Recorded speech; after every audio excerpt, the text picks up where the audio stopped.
Hi luminaries, in this video we're going to make this totally adorable banana pom-pom. Okay, so what you need are any of your loom tool, the smaller ones, but I do recommend if you have the robot one, go ahead and use that one because I'm going to use the narrower end to wind the yarn. Strong string, metal needle, very sharp scissors, and two types of yarn. One is the yellow yarn. I'm using 100% wool yarn in worsted weight, and then brown yarn in fingering weight, also 100% wool. Okay, let's get started. I'm going to set these tools aside. First, we're going to make the body. So let me go over this banana real quickly. So the banana actually consists of 5 solid yellow pom-poms with a brown pom-pom at the end. They're just attached together and then sculpted. So that's what we're going to do. Okay, and I'll bring in a bowl. I find this always helpful to have. And you're going to take your yellow yarn. And I'm going to use both ends, one from the inside and one from the outside. If you just have one strand, that's fine, but I'm going to double up the strand so the winding is a little bit faster. Secure this to any of your notches.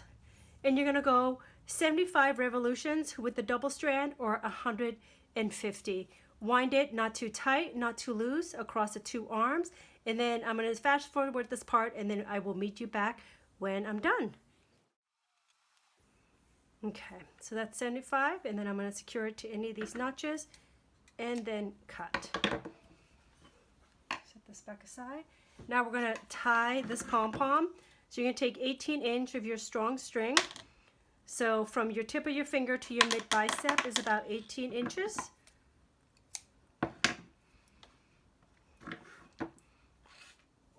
You take the string, slide it under your pom-pom bundle.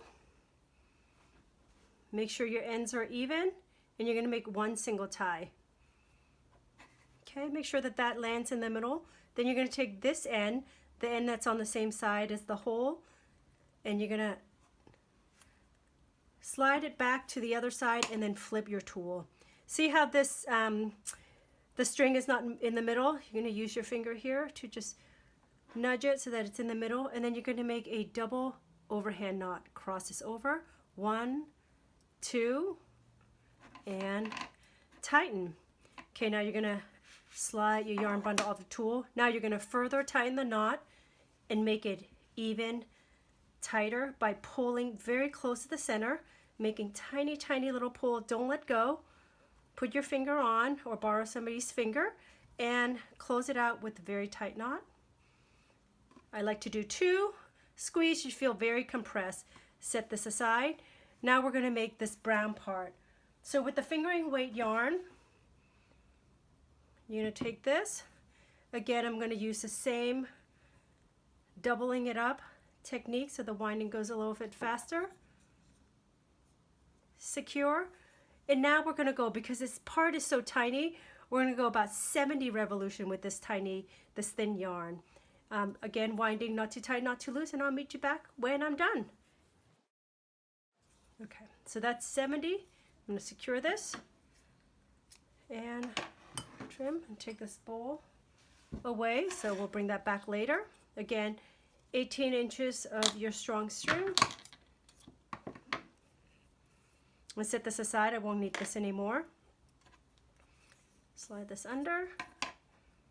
Make sure your ends are even. And make one tie, not a knot, just a tie. Make sure that's in the middle. Take this side, flip the tool, and this is off center, so I'm just going to center it with my finger, and then I'd make a double overhand knot. Cross over, 1, 2, oops. Pull so that it's snug. Slide the yarn bundle off the tool. We won't need this tool anymore, so I'll set that aside. Pull, working close to the center. Close it out with a double knot, keeping your finger on there so that it stays tight. Okay, for both of these, you notice I didn't cut this off. We're going to use these later. So we needed 5 of these, and I already made the other one. So let me bring those back. So now what you're going to do is we are going to attach them so it looks like this with your tip. So does that make sense? So we're going to connect those together and then we're going to start cutting and trimming and sculpting.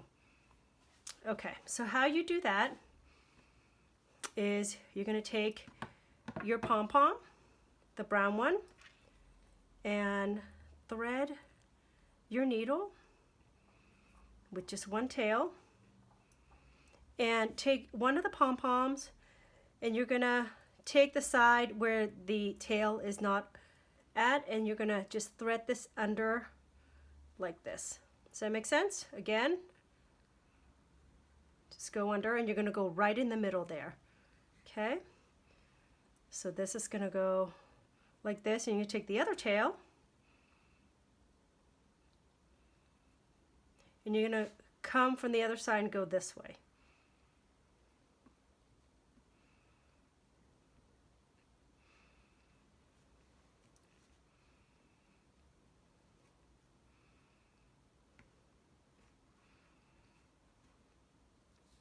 Okay, so you see how these tails are going in opposite direction, and as you pull, they're going to meet up with one another, the two pom-poms. And now what you're going to do is you're going to make a double knot. Make sure it's pulled tight together. Tie. Sorry, might be confusing since those two tails are also floating out there. Tie. And now you're going to wrap it around to the other side, the opposite direction. So the knot for the first one is over here. Now we're going to do a double knot over here as well.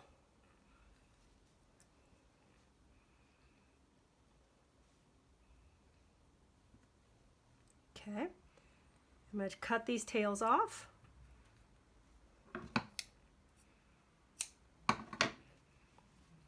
Okay, now you have this, and you're going to repeat. So I'll repeat for one more, and then I'll fast forward the rest. Taking one tail, thread this under right in the middle. Take this other tail,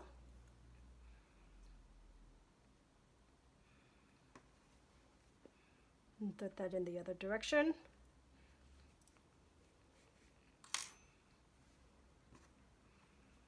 Now pull, and they're going to grab together. Okay, pull so that they're tight. Make two knots.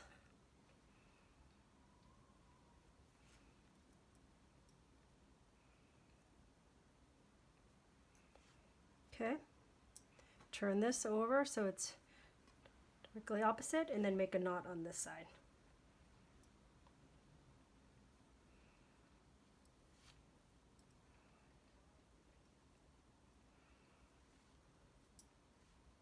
Okay, and cut your tail. And then now I'm going to repeat for the rest right here, and I'll meet you back when I'm done.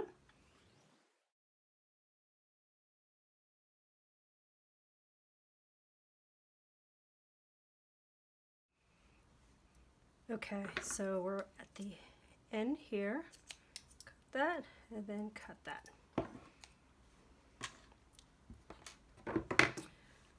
Okay, so you see how this is this, and then the body is this part. Now what we're going to do is we're going to trim, or actually, sorry, cut all the loops here, okay, for all the individual pom-poms. Make sure you get all the loops.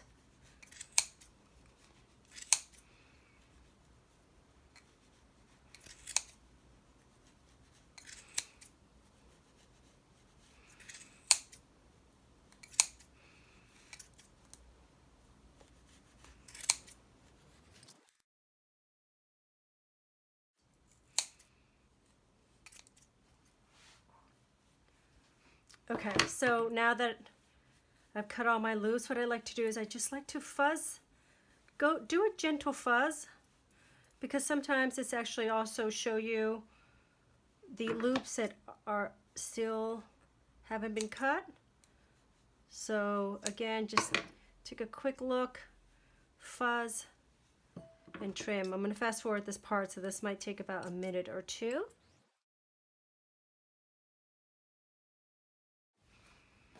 Okay, so we clean up all the fuzz here.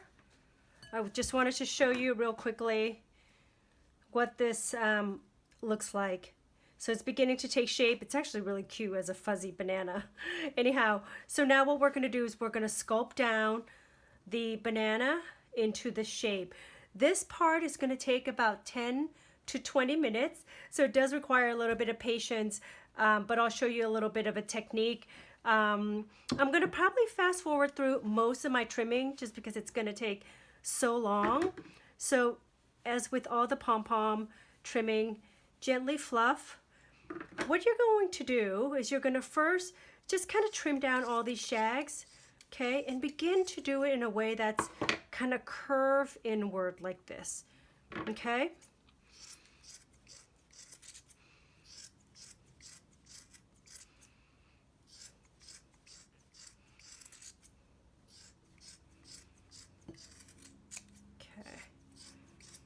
Don't worry, just make sure that you're kind of doing the same thing. And because the banana, you could see here, see how I have a small curve here? We're going to address that later, but for now we're going to get the banana down so that it's pretty dense all around, and you could begin to sculpt it from there. Okay, so again, trimming and then doing gentle fuzzing. Okay, now that I have it at this stage, what I like to do, instead of going to the side, I actually like to hold the banana up and then trim the perimeter. Okay, this is almost the same as you would do for the orb pom-pom. Okay, so you're going to trim the perimeter, focus on one perimeter at a time, working your way up and down the pom-pom. Okay, I'm going to show you again, and then I'm going to fast forward, okay, because this could take about, I don't know, maybe 3 to 5 minutes. So let's start trimming.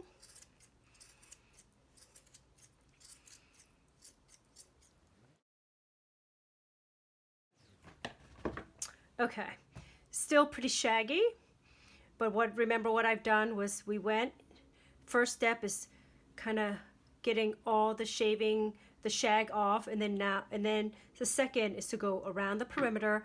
I'm going to do that again. I'm going to go around the perimeter again, but before I do that, I'm going to make sure I get all the loops. So as you trim down, you're going to see that there are some hidden loops in there.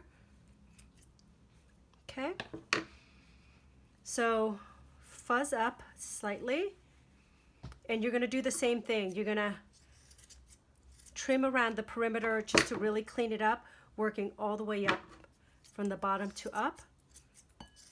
I'm leaving the end shaggy because we're going to trim that later.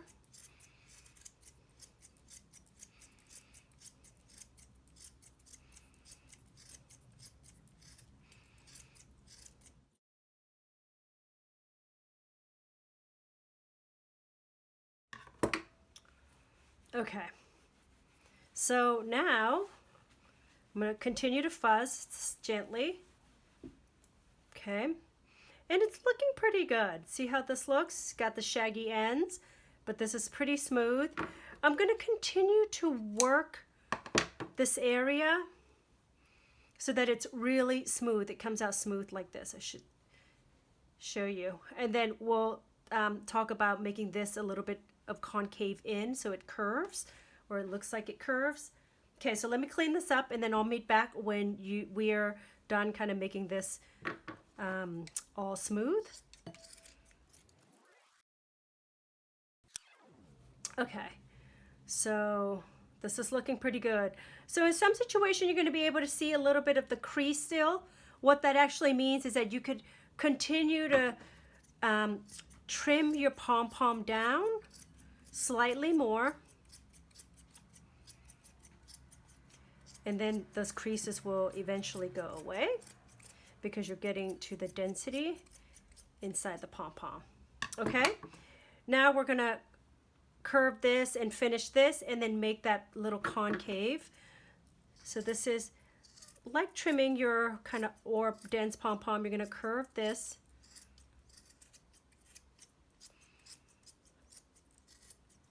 Just take a little off the time.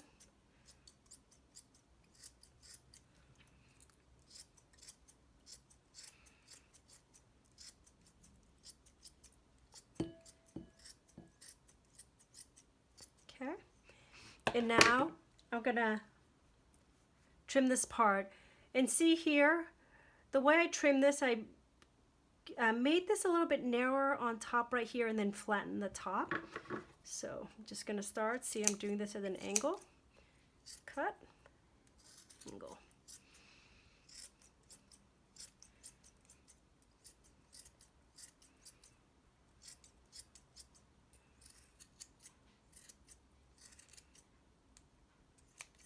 Loop.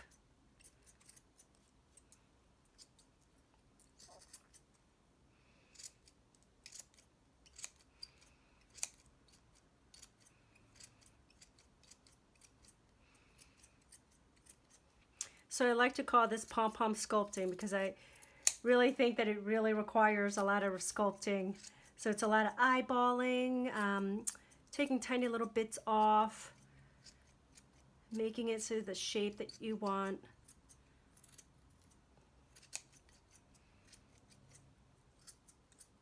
Okay, so this is looking pretty good. I might take a little bit off right here. And the one thing is that you want to put a little bit of a concave here so that it looks like the banana is curved. So the trick is, what I like to do is I actually just like to, see how I'm taking the scissors and I'm just flattening this part. Take a little bit off at a time. Don't take a ton off because I don't want,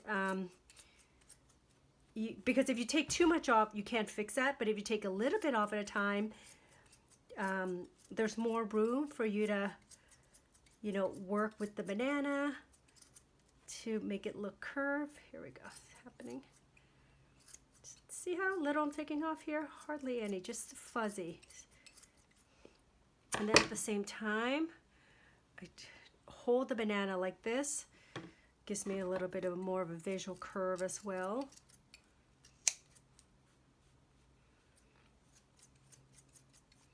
Okay, and then from here on, what I like to do is I'm probably going to be working on this banana for another 5 minutes. So let me do that. And then, you know, it's eyeballing it. It's making, you know, an area a little bit more curved, but you're almost there. And so it's really just visualizing, taking a little bit off and getting it to the banana shape that you want. But we're almost there. So cute.